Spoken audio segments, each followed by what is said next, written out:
우리가 창세기 말씀을 계속 공부하고 있는데 오늘 세 번째 13장과 14장의 말씀을 같이 나누려고 합니다.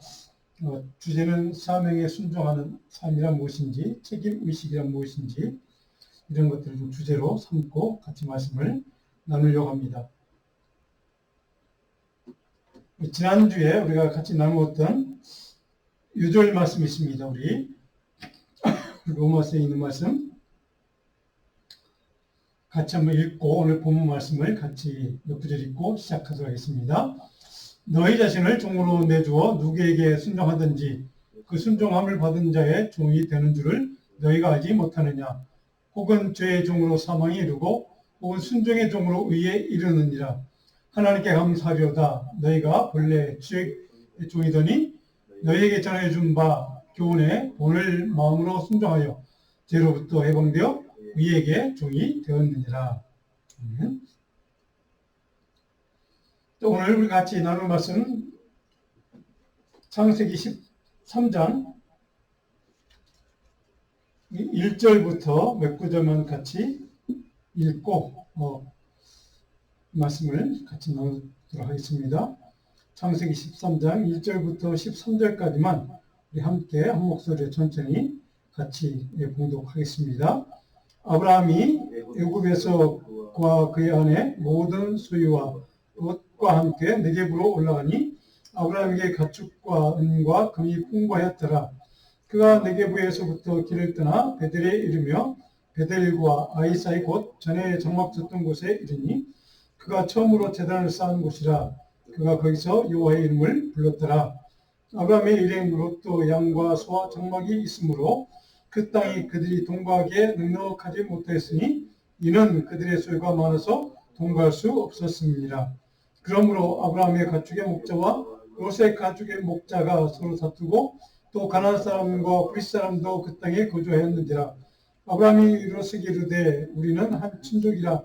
너나 내 목자나 서로 다투게 하지 말자. 내 앞에 온 땅이 있지 아니하냐. 나를 떠나가라. 내가 좋아하면 나를 우하고 내가 우하면 나는 좋아하리라. 이에 롯이 눈을 들어 유단 지역을 바라본즉 소알까지 온 땅의 물이 넉넉하니 여호와께서 소돔과 고모라를 멸시하시기 전이었으므로 여호와의 동산 같고 애굽 땅과 같았더라. 그러므로 롯이 요단 온 지역을 택하고 동으로 옮기니 그들이 서로 떠난지라. 아브라함은 가나안 땅에 거주하였고 롯은 그 지역의 도시들에 머무르며 그 장막을 옮겨 소돔까지 이르렀더라. 소돔 사람은 여호와 앞에 크며 큰 죄악이 있더라. 아멘.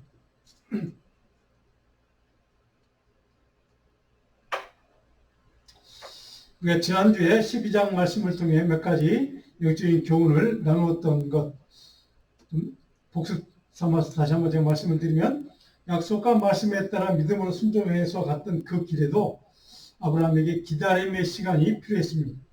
그 시간에 그에게 찾아온 것은 고난과 시련과 유혹과 미혹들이었습니다. 약속의 성취와 기다림 사이 그것은 연단과 훈련과 순종의 기회인 것을 우리는 살펴보았습니다. 그렇다면 아브라함에게 그 기다림의 순간, 인내의 시간에 어떤 일들이 그에게 일어났는가?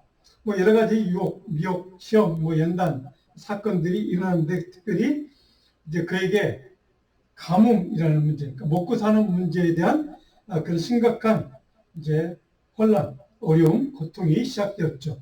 그래서 그 문제를 해결하기 위해서 기근으로 양식이 없어서 이제 그 먹고 사는 문제를 해결하기 위해서 남쪽으로 계속 내려가는 모습을 살펴보았습니다. 그래도 어디까지 갔습니까? 애굽 땅이라고 하는 물론 가나안 땅 접경지에서 멀지 않은 애굽 땅 깊은 곳까지는 아니겠지만 갔다가 거기 정착해서 살게 됩니다. 거기서 만난 문제가 무엇이었습니까?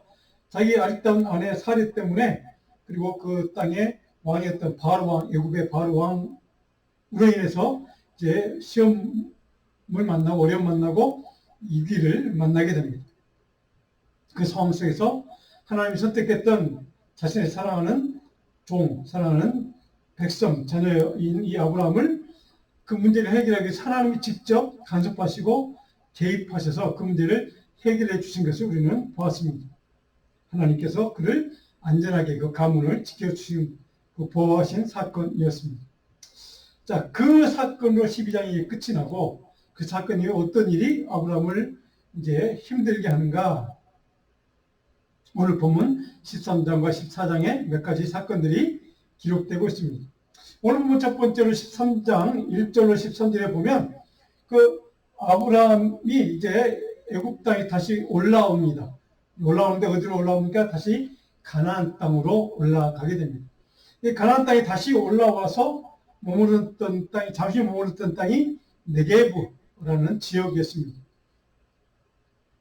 여기에서 일단 이제 머무르는데 1절에 보니까 13장 1절에 지금 우리가 읽었던 말씀 가운데 애굽에서 그와 그의 아내와 모든 소유와 롯과 함께 네게브로 올라가니 해서 네게브 땅으로 다시 돌아오게 된 가나안 땅입니다. 약속의 땅으로 돌아온 것을 이제 기록하고 있습니다. 자, 그런데 뭐 거기까지는 좋습니다. 가나안 땅에 다시 올라왔으니까 하나님이 약속하신 땅이라고 주셨던 그 땅으로 다시 이제 회복을 했으니까 뭐 좋은 일인데 2절에 보니까 아브라함에게 가축과 금이 풍부하였더라. 이제 여기에서부터 이제 한 가지 사건이 벌어지기 시작합니다. 재산이 많이 있고 먹을 것이 풍부했던 가난 때문에 기근 때문에 애굽 땅까지 내려갔다가 다시 돌아오는 그 과정 속에서 하나님이 그에게 많은 부를 축적할 수 있도록 이제 도와주셨습니다. 그래서 그 모든 것을 데리고 이제 가축을 이끌고 가나안 땅으로 돌아와서 머물렀던 우리가 지금 살펴보았던 그 네게브라는 지역, 이 땅으로 왔는데 여기도 조금 뭐 불만족이었던 것 같습니다. 다시 가나안 땅이지만 조금 더 예루살렘 가까이 있는 곳으로 다시 움직이기 시작합니다. 그래서 그들이 도착했던 땅이 어디입니까? 3절로 4절에 보니까 네게브에서부터 길을 떠나 베델에 이르며 베델과 아이 사이, 지난 12장에서 우리 살펴보았던 베델과 아이 사이에서 전에 장막 쳤던 그곳이라고 분명히 3절에 기록하고 있죠. 처음에 저 하란 땅에서 내려와서 나무로 가다가 머물렀던 거기에서 4절에 보니까 처음으로 제단을 쌓은 곳이라고 정확히 다시 한번 표현을 해주고 있습니다. 12장에 우리가 살펴보았던 이야기 12장 8절에서 우리가 보았던 말씀이죠. 거기서 여호와의 이름을 불렀더라 하고 4절에서 이제 그 사실을 다시 한번 확인시켜 줍니다. 아브라함이 처음으로 가나안 땅에 들어와서 머물렀던 그 장소, 그리고 거기서 했던 일을 다시 지금 상기시켜 주는 이야기, 중요한 이유가 있기 때문에 그렇습니다. 자, 그 땅을 다시 돌아와서 하나님을 예배했던 그 자리, 하나님을 찾았던 그 자리, 영적으로 갈망하며 하나님의 이름을 불렀던 그 자리를 다시 찾아왔다는 건 무슨 뜻일까요? 애굽 땅까지 내려가서 가난 때문에 기근 때문에 먹을 것 찾아서 내려갔다가 물론 돈은 좀 벌었지만 거기에서 만났던 어려운 문제가 있죠. 아내 때문에 또 그 바로 왕 때문에 경험했던 위기. 자, 그런 일들을 겪으면서 아마 아브라함 마음속에는 내가 이 약속의 땅, 가나안 땅, 하나님이 주시겠다고 축복하시는 땅이라고 주셨던 이 땅을 떠나서 애굽 땅까지 내려갔다가 내가 영적으로 굉장히 많이 시험을 당하고 어려움을 당하고 영적으로 많이 나태해지고 영적으로 많이 내가 세속화되었구나. 막 그런 생각을 했던 것 같습니다. 그래서 여기 다시 가나안 땅에 돌아와서 바로 다시 네게브에서 다시 올라가서 처음에 하나님을 만났던, 찾았던, 예배했던 그 자리, 바로 그 자리를 다시 돌아가서 그곳을 다시 회복한다는 이야기. 영적인 회복을 지금 아브라함이 시도했다는 이야기입니다. 영적인 능력과 하나님을 다시 만나고 하나님의 은혜를 다시 한번 회복하기 원하는 마음으로 거기서 다시 돌아갔다는 의미이기도 합니다. 자, 그런데 거기까지 좋습니다. 참 아브라함이 하나님의 자녀로서 백성으로서 아주 바람직스러운 길을 갔습니다. 그런데 여기서 문제가 터지기 시작합니다. 하나님이 축복하신 그 땅, 예배 그 자리를 다시 찾아가서 만났고 그리고 하나님을 다시 불렀고 예배를 다시 올려드린 그 자리, 거기에도 시험의 문제, 어려움의 문제는, 갈등의 문제는 꼭 찾아온다는 사실, 우리는 여기서 발견하게 됩니다. 5절에 보니까 아브라함의 일행 롯도 양과 소와 장막이 있으므로 6절에 문제가 무엇인가? 그 땅이 그들이 동거하기는 넉넉하지가 않았다. 이렇게 기록하고 있습니다. 그 이유가 뭡니까? 소유가 너무 많아서 아마 짐승들이겠죠. 그러니까 목초지가 많이 필요한데 목초지가 부족했다는 거죠. 같이 두 집 큰 살림을 하기에는 모자라서 아마 이런 문제가 생겼다라고 이제 배경을 설명해 주고 있습니다. 그래서 실제로 보니까 문제는 아브라함의 가축의 목자와 롯의 가축의 목자들이 서로 아마 초지 때문에 이제 가축을 먹여야 되니까 서로 아마 싸웠던 것 같습니다. 갈등이 있었던 것 같습니다. 그래서 이제 그 문제를 어떻게 해결할 것인가 8절에 설명된 그 해결의 방법을 아브라함이 제시하고 있는 그 방법이 바로 평화를 공존하는 서로 평화롭게 공존하는 원칙을 지금 아브라함이 제시해주고 있는 이야기가 8절로부터 이제 기록이 되어 있습니다. 그래서 아브라함이 롯에게 이르되 우리는 한 친족 아니니 서로 다투게 하지 말자라고 생각하고 화평의 원리, 공존의 원리를 지금 제시해 주는 게 9절의 이야기입니다. 공동체를, 가족이라는 공동체를 깨뜨리지 않기 위해서 평화를 유지하기 위해서 어떤 영적인 원리와 하나님의 지혜를 가지고 이 문제를 해결해 가는가 하는 것이 9절에 이제 설명이 되어 있습니다. 하나님의 사람이 선택하는 바로 원리, 지혜가 무엇인가를 우리는 여기서 깨닫게 됩니다. 그래서 9절에 보니까 나를 떠나가라. 내가 좌하면 나는 우하고 내가 우하면 나는 좌하리라. 이런 원리를 지금 제시해주고 먼저 롯에게 선택권을 주게 됩니다.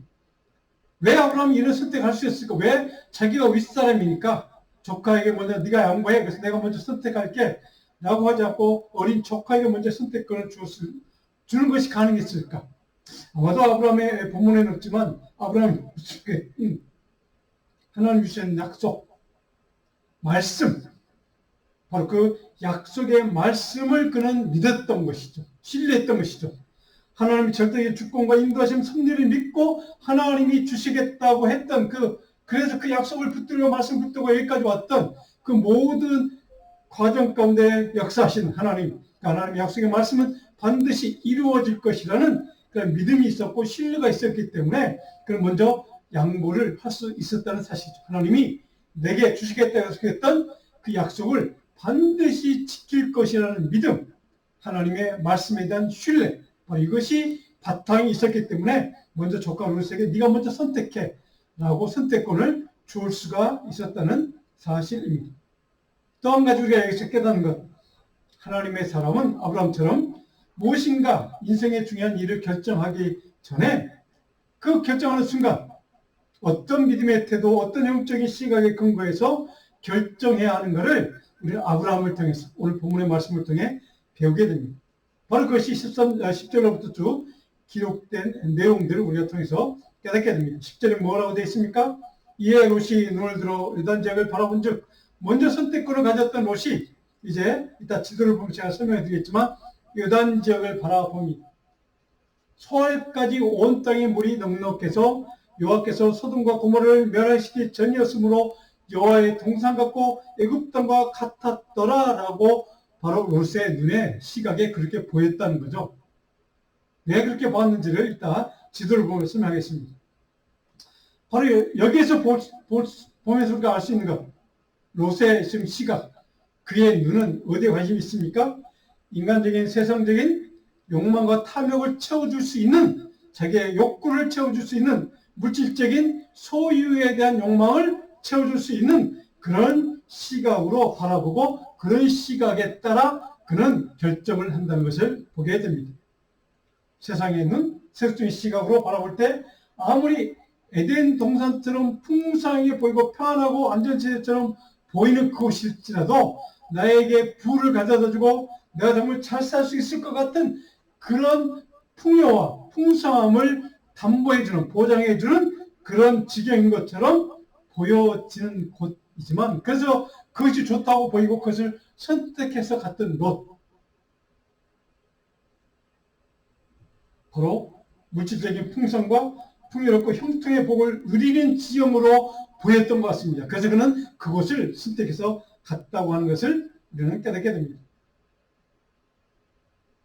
우리가 여기서 배운 것은 뭡니까?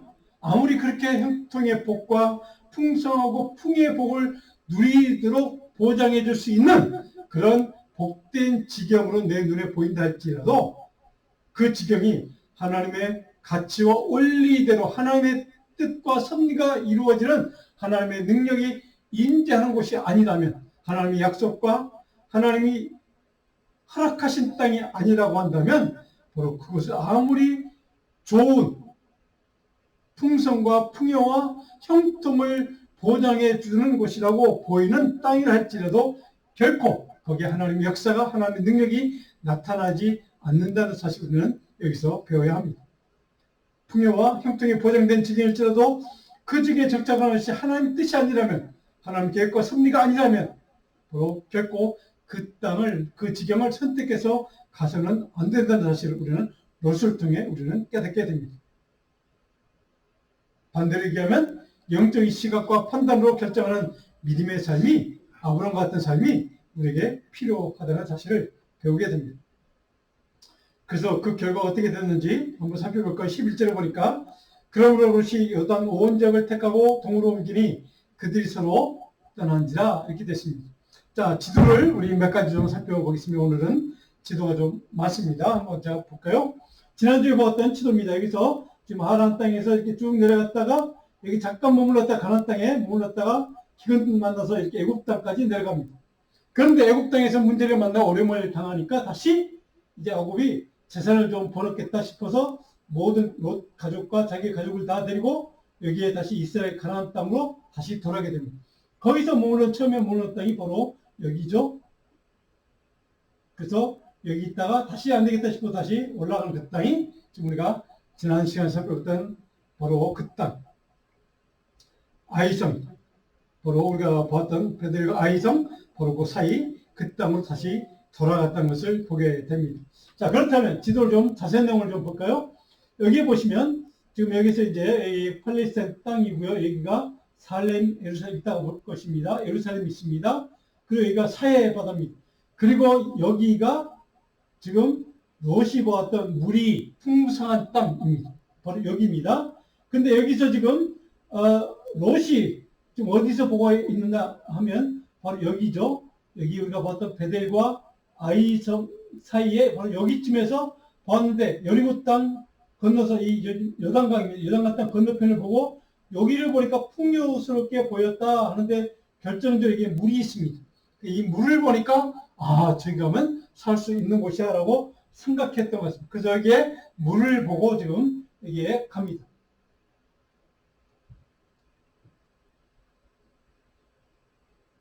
그래서 여기가 풍요롭고 여기서 점점점 이렇게 내려갔다 여기가 지금 이제 다음 지도를 보시면, 자, 여기가 네게브 사막입니다. 처음에 네게브 사막으로 갔다 그랬죠. 애굽에서 돌아와서 네게브 사막 머물렀다가 다시 올라간 게 이제 여기 예루살렘 근처 우리가 살펴봤던 땅, 여기가 네게브 사막 사진입니다. 네게브 사막, 이게 물이 흐르는 바로 이제 갑자기 소나기 오면 물이 이렇게 흐르는 그런 지역 마디라고 불리는데, 여기 사막 사진 중에 하나입니다. 제가 찍어왔던 사진인데요.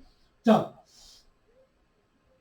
팔레스타인 땅을 다시 한번 보고요. 사해 지도고요. 예루살렘 있고 여기 베델과 아이성 사이에 지금 여기서 롯이 땅을 먼저 선택하는데 보니까 여기 밑에 사해 바다 밑에 여기가 물이 있어서 아주 풍요로운 땅이라고 보였던 그 땅입니다. 그래서 여기가 헤브론 땅이고 바로 여기서 이제 이렇게 해서 쭉 이렇게 내려오는 그런 이야기입니다.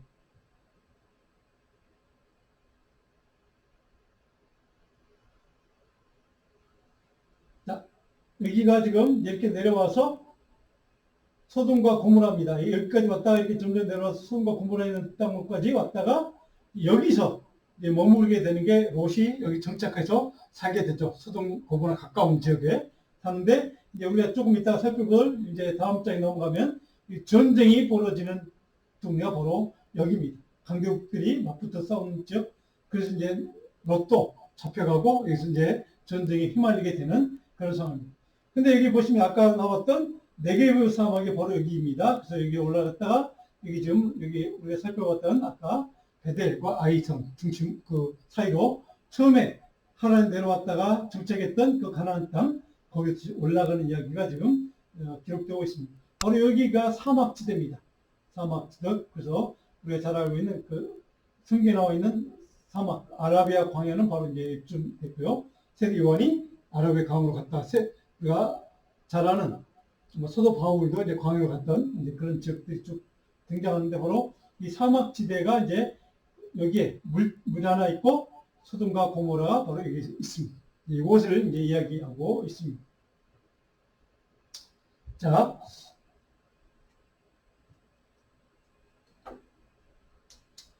자, 11절에 보면 오늘 본문에 그래서 롯이 요단 온 지역을 택하고 동으로 옮기니 이렇게 돼 있고 12절에 보면 아브라함은 자연스럽게 그냥 롯이 안 간 곳이니까 가나안 땅 그 자리에 그대로 거주하게 됩니다. 그래서 그 지역에 머무르는 이제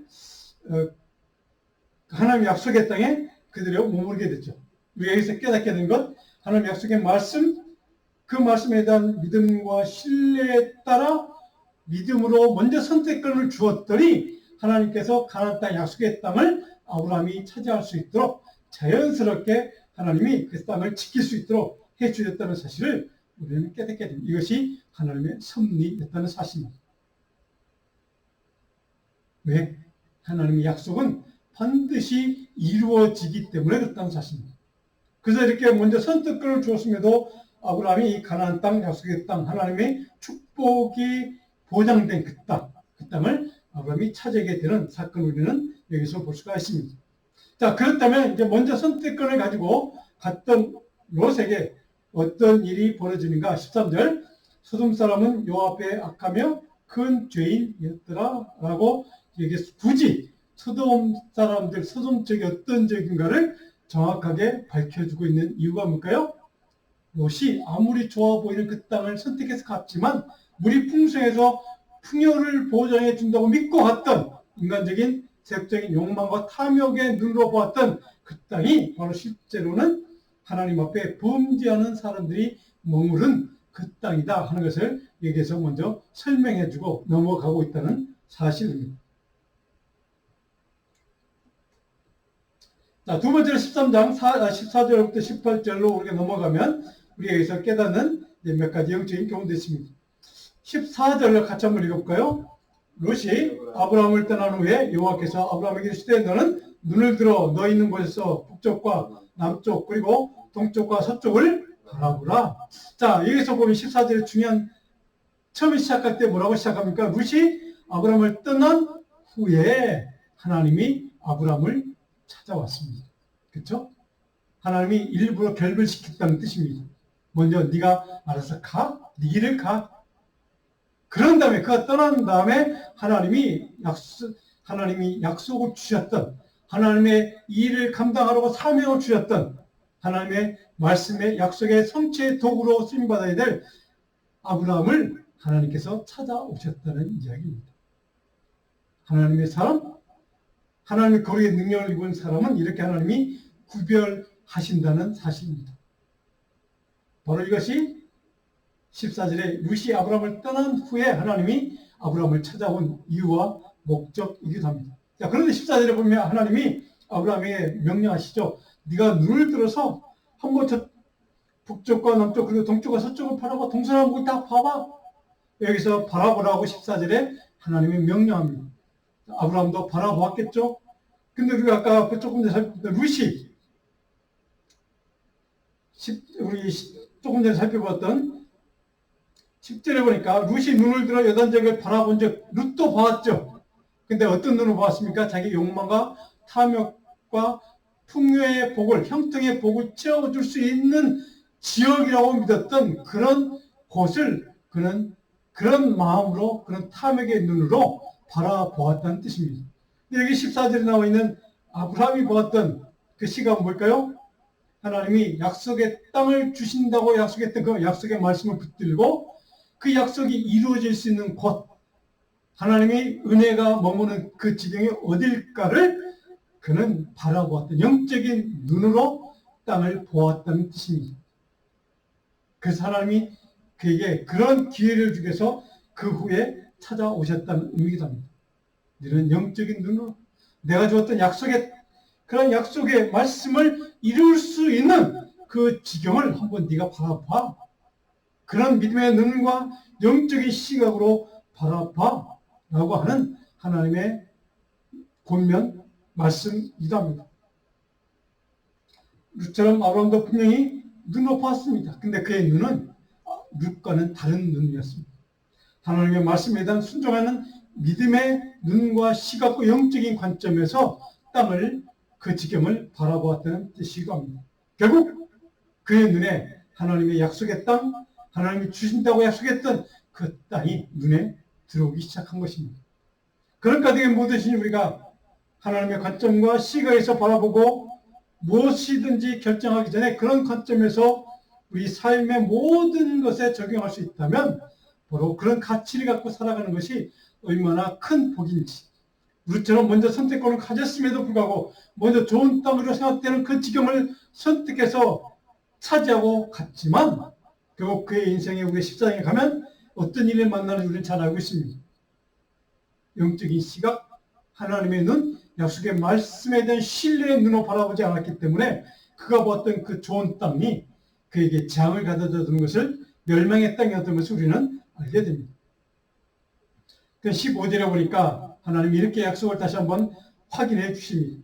보이는 땅을 내가 너와 내 자손에게 주리니 영원히 이르리라. 네가 보는 믿음의 눈으로, 믿음의 시각으로 바라보는 그 땅, 약속의 땅, 내가 주겠다고 약속했던 그 땅, 축복의 땅, 그 땅을 내 자손에게 영원히 차지할 수 있는 땅으로 내가 줄 거야 라고 하는 약속을 다시 한번 재확인시켜주는 말씀입니다. 하나님의 땅에 대한 약속을 재확인하시고 하나님이 그 약속의 지경에서 이루어 주실 또 다른 약속, 후손에 대한 약속도 다시 한번 확인해 주고 있다는 사실, 우리 여기서 발견하게 됩니다. 땅에 대한 약속과 후손에 대한 약속, 이 두 가지 약속을 다시 한번 재확인시켜주는 하나님의 은혜와 하나님이 아브라함을 배려하고 있는 모습을 우리는 보게 됩니다. 그리고 16절을 보니까 자손에 대한 약속을 다시 한번 이렇게 확정하죠. 내가 내 자손이 땅에 티끌 같게 하리라. 자, 이런 약속을 다시 한번 받은 아브라함, 그러고 나서 드디어 땅을 옮겨갑니다. 18절 같이 한번 있습니다. 오늘 13장 18절. 이에 아브라함이 장막을 옮겨 헤브론에 있는 마므레 성소의 숯불에 이르러 거주하며 거기서 여호와를 위하여 제단을 쌓았더라. 아멘. 믿음의 눈과 시각으로 보았더니 그것이 하나님의 약속의 지경이었습니다. 그 약속의 지경을 선택했던 하나님이 땅과 후손에 대한 약속을 반드시 지켜주시겠다는 약속을 다시 한번 재확인시켜주는 은혜를 있습니다. 그리고 그가 다시 장막을 옮깁니다. 헤브론에 있는 마므레 성소리 숲을, 지난주에 살펴보았던 그 마므레 성소리, 우상을 섬기는 그 땅, 그 지역, 그것으로 거주처를 옮겨버립니다. 하나님의 약속의 말씀을 믿는, 하나님의 신뢰하는 믿음의 능력이 그에게 생겨났고 확신이 생겼고 하나님 약속에 대한 굳건한 믿음이 생기니까 우상을 섬기는 그 지역으로 자기 장막들을 옮겨버립니다. 왜? 내가 믿음으로 하나님에 대한 신뢰로 모든 우상을 반드시 꺾겠다, 이겨내겠다, 물리치겠다라고 하는 믿음의 결단을 보여주고 있습니다. 담대해진 것이죠. 거기서 우상을 섬기는 그 가난한 원주민들 우상을 섬겼던 그 자리에서 18절 마지막에 여호와를 찬양했다. 하나님을 예배하는 예배의 단을 쌓았다라고 이렇게 18절이 끝나고 있습니다. 바로 오늘 본문, 바로 이 구절의 말씀을 이렇게 우리 지도로 한번 살펴보겠습니다. 자, 여기서 이제 롯은 이제 자기 길을 떠나서 갔습니다. 각자 갈라졌죠. 그리고 나서 우리가 살펴봤던 것처럼 이런 상황 속에서 이렇게 만납니다. 자, 그런데 여기 보시면 헤브론 마므레, 바로 여기에서 여기 베델과 여기 아이산 중대 다시 이렇게 장막 들어오면서 헤브론, 이렇게 헤브론 땅으로 마므레 바로 숯불이 있는 그 나무가 있는 곳으로 이렇게 다시 옮겼다라고 지금 18절이 끝이 나고 있습니다. 그리고 거기에서 하나님 예배는 예배의 단을 쌓았다. 자, 무슨 뜻일까? 왜 장막들을 옮겼을까?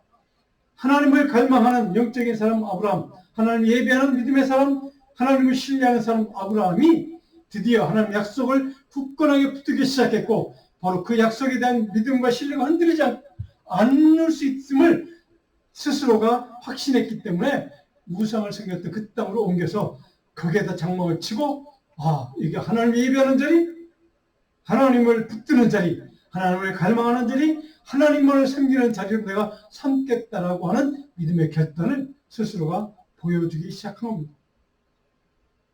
약속의 땅, 약속의 지경 안에 정착했던 아브라함. 그러가 믿음의 신뢰와 확신을 가지고 하나님의 바로 그 우상을 숨겼던 그 자리에 내가 차지해서 하나님만 예배하는 자, 하나님만 섬기는 자가 어떤 능력과 은혜를 입는지, 어떤 형통의 복을 누리는지를 보여주겠다고 하는 그런 믿음의 결단이 있었을 것입니다. 그런 믿음의 결단을 갖고 장막전에 옮겼던 그 아브라함에게 하나님이 바로 믿음의 주상으로 삼는 역사, 그런 믿음의 주상으로 삼을 만한 그런 믿음의 결단을 그에게서 하나님이 보기 시작했습니다.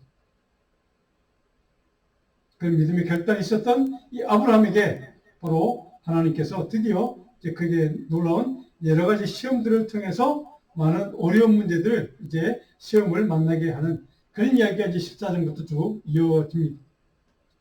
자, 14장 1절로 우리 14절의 내용을 보면 설교 노트에 아마 중요한 내용들이 제가 기록되어 있습니다. 한번 참조해 주시고요.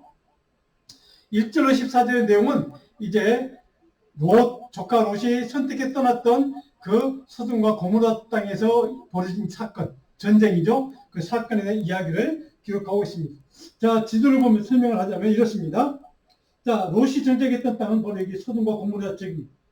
아마 풍성했던, 상업적으로 굉장히 풍성해서 아마 먹고 살만한, 돈도 많이 벌었던 땅이었습니다. 그런데 여기 오늘 성경에 쭉 시사를 나오면 이 지역에 있는 연합군과 이 땅을 지키려고 하는 연합군들 사이에, 소돔과 고모라 중이면 연합군 사이에 이 사람들이 침략을 해서 남쪽으로 내려옵니다.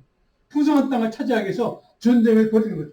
그래서 여기 소돔과 고모라 땅에서 여기에서 이제 시집 땅인데 여기서 전쟁이 벌어집니다. 장막을 치고. 그런데 소돔과 고모라 연합군이 밀렸던 것 같습니다. 패배를 합니다.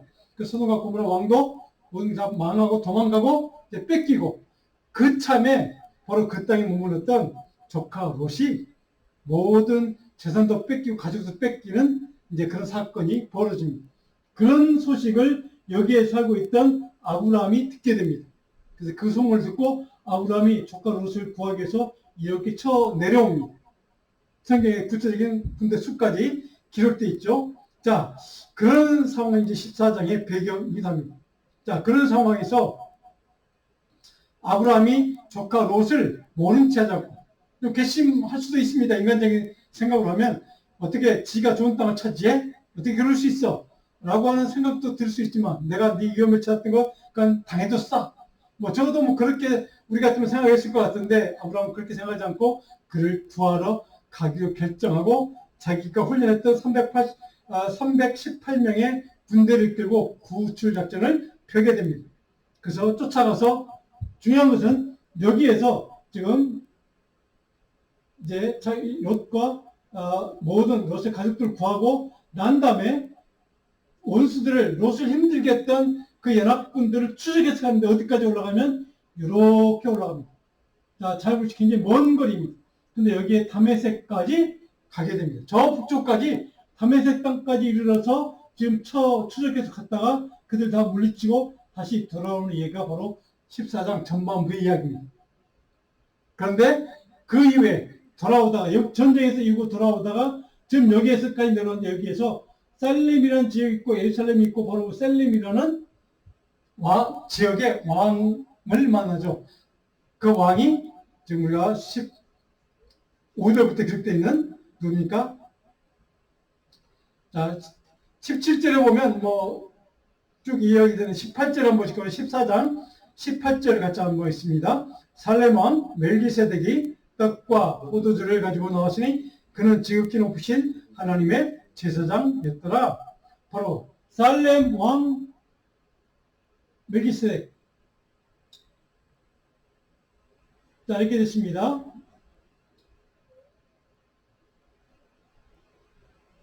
여기에 지금 헤브론 땅 아브라함이 몸을 살고 있던 땅, 여기 롯을 구하기 위해서 지금 여기까지 쳐들어왔다가 다시 이렇게 쭉 올라가서 그들 끝까지 추적해서 가는 이제 이야기가 이렇게 기록되어 있습니다.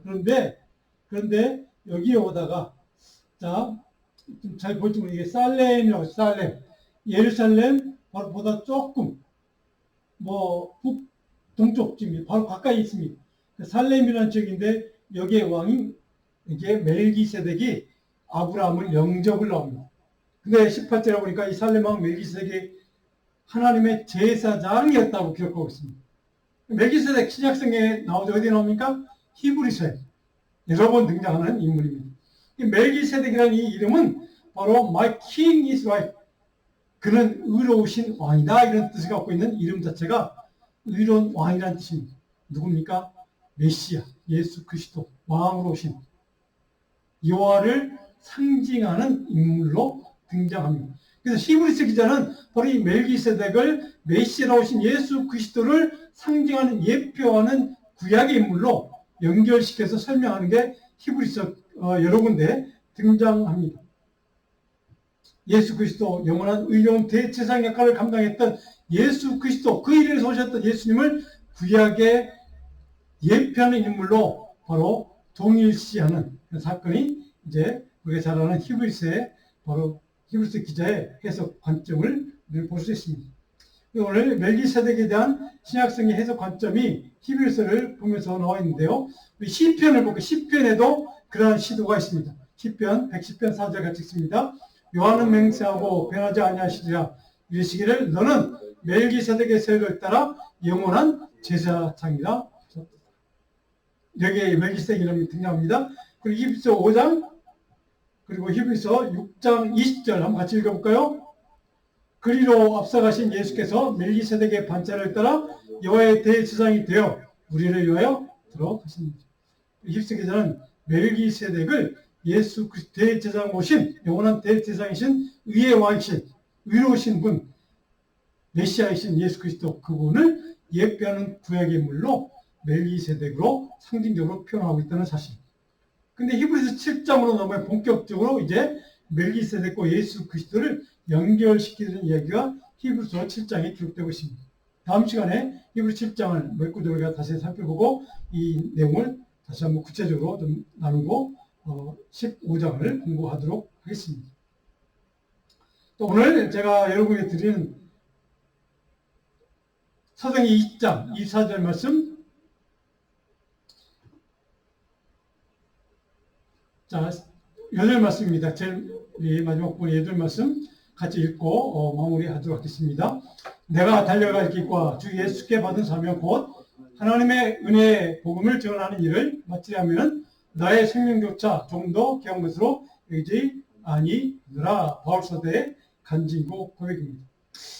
바로 아브라함처럼 인생의 일기에도 변함없이 흔들리지 않고 하나님의 약속의 말씀에 대한 믿음과 신뢰로 충만한 삶을 사는 것이 오늘 이 시대에 우리에게 필요한 영적인 태도라는 것을 오늘 아브라함의 예를 통해서는 배우게 됩니다. 저는 저와 여러분들이 우리 자녀들이 이처럼 하나님의 말씀에 대한 신뢰와 확신과 믿음으로 끝까지 순종할 줄 아는 참된 하나님의 신실한 믿음의 사람들, 주님의 제자들로 주님 앞에 살기 부족함이 없기를 간절히 소원하고 또 축원합니다. 아브라함처럼 믿음의 능력이 충만한 은혜를 부어달라고 우리 이제 잠깐 기도하고 주기도를 마치겠습니다.